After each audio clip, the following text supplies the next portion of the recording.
There's a lot of talk these days about code, language, artificial intelligence, how various codes can be understood, how DNA is a code, what artificial intelligence is going to be able to do for us, the internet, which again, code, digital code. And through all this and the science of it and the language, in a way, there's this sort of implicit assumption that everything in the universe comes down to information, language, and code. Now, one could say that this is something that we apply from our conscious perspective to systems as we see them. For example, we live on the Earth, and there is one planet, and so we assign the number 1 to it. Hence, now, the planet itself is, in a sense, part of mathematics. And then we can count the other planets in the solar system, and we have another number. The question is to whether the planets themselves understand that they are a number, or that numbers are even necessary to any of these systems as they function, or if it's just our rather arbitrary observation or classification or attempt to understand things via our language. Well, probably not. My point is that we may apply language and coding to reality, but reality itself doesn't need that to exist. It doesn't need to think in conscious terms of a number, phi, pi, event horizons, DNA, whatever. It simply is. It requires no numeration. So ultimately, what is all this rather obsessive compartmentalizing of everything around us? What is it for? What does it achieve? Well, we know what it achieves. We can see that in technology and human activity.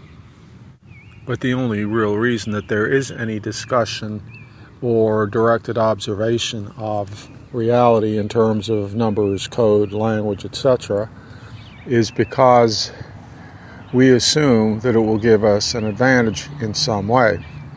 Now, technology could be considered an advantage in some way, and then of course it's a disadvantage in other ways. Artificial intelligence is burgeoning at the moment, and there's a lot of talk about how wonderful it's going to be, and a lot of discussion about what a Pandora's box of potential trouble we might be opening. Now, of course, we've already done this with genetically modified crops, and we've created superbugs and all sorts of other things. And this is of a different class altogether. So yes, thinking this way implies an advantage in some way.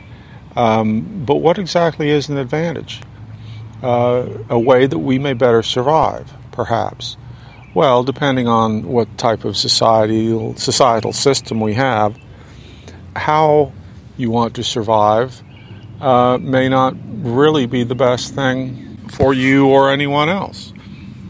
For example, might be surviving by destroying the environment, surviving by killing native inhabitants, surviving by destroying rainforests, all sorts of things like that, which are technologically driven. But what really requires some thought here is whether or not we've done enough advanced planning about in terms of survival, basically our survival plan, before we go and open all these Pandora's boxes of code-based, math, science, language-based technologies. And to illustrate this dilemma, you could use any sort of social interaction, one-on-one or more, that you like. Now, interactions do change in character the larger numbers of people that are involved, for example, hundreds, thousands, mobs, nations behave different ways. But essentially, each of us, as we interact within the society, are individuals.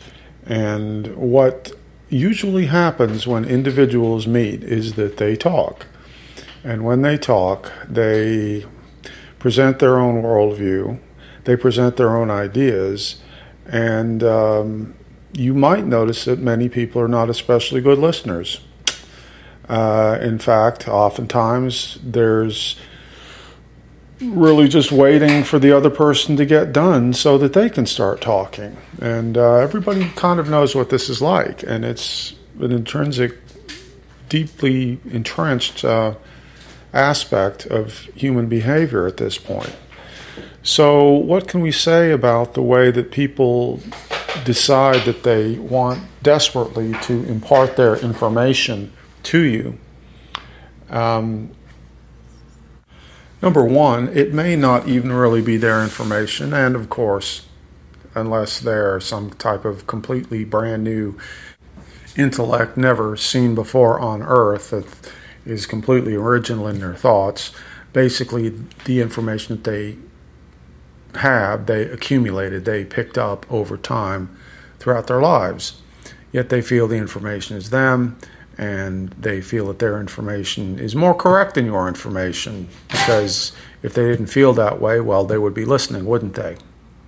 But no, we talk and we use our language, our code, our technology, or whatever to put forward the position that we are smarter, possibly in an effort to gain approval somewhere from something, who knows, other professionals, God, the parents that you grew up with. Perhaps you're still trying to please them.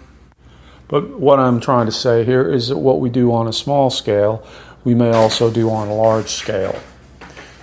So when we find information, the tendency is to want to claim it as our own and then project it out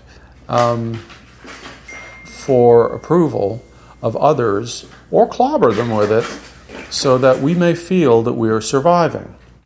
And that seems like a very peculiar way to live, but apparently that's what we're here for. We're here to figure out how important are these flippin' codes, languages, verbal philosophies, and everything else to us, to our survival, to our relationship with the universe. Because if we can ever get away from this perspective of sort of social survival in the moment, sort of like life is sort of a nonstop ongoing cocktail party where we have to present things in a certain way to keep everything flowing for ourselves, or if it's has other aspects that are more important. So if you begin to think for a moment, what other aspects of life are important? Well, it is relationships. It's not so much the cocktail party relationship.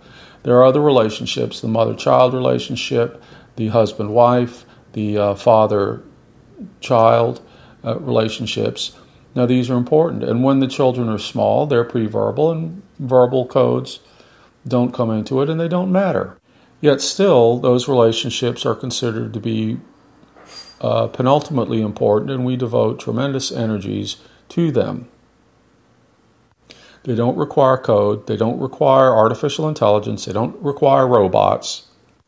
And how you feel about your partner, or perhaps parents that you love, or anyone else like that, who is a closer part of you, really, than just about anything else in society, certainly political parties and organizations and churches and things like that. Your family is closest to you. Even if you push them away, their influence is primary in your existence. So if that's where true happiness and fulfillment comes from, not just a familial relationship with those who are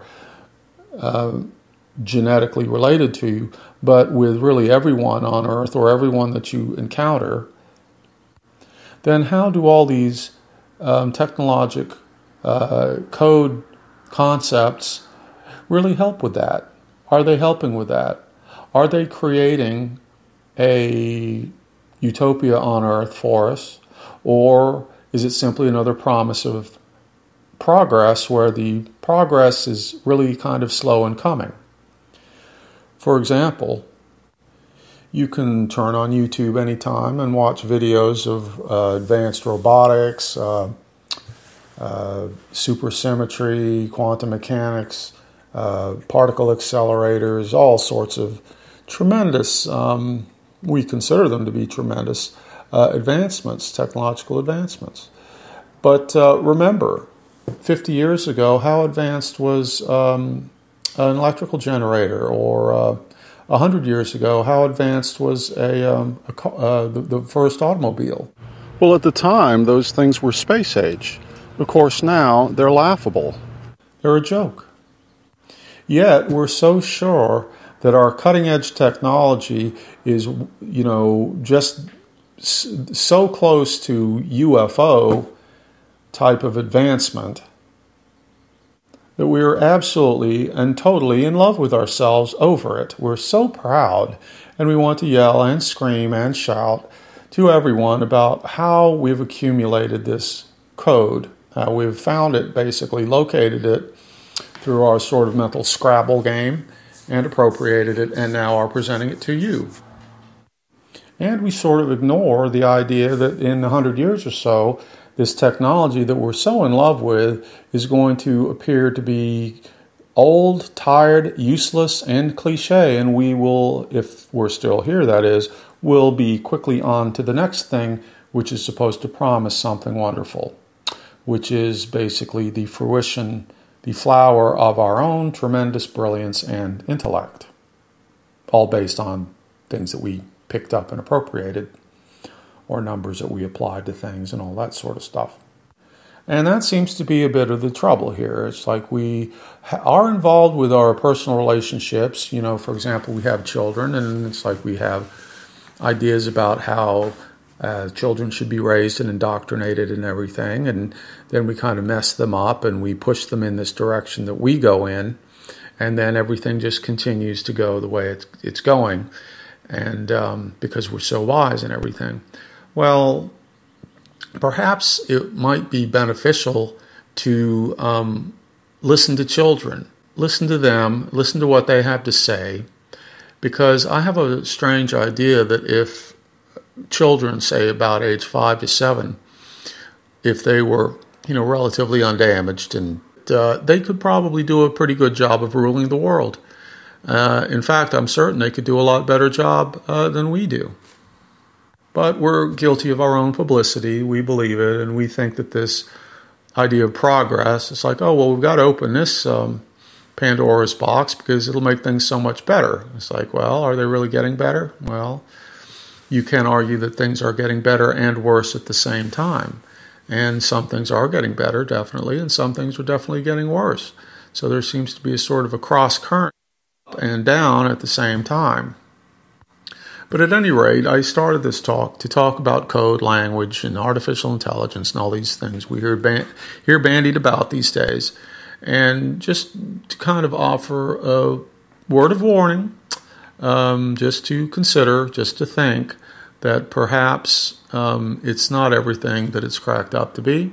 And to sort of look inward and try to ascertain what are the psychological compulsions that are driving us in this direction. If we feel a need to appropriate these ideas in order to survive, then why do we feel so unsafe about our survival in the first place that we need them? Why do we feel unsure, unsafe, and feel as if we have no stability or security?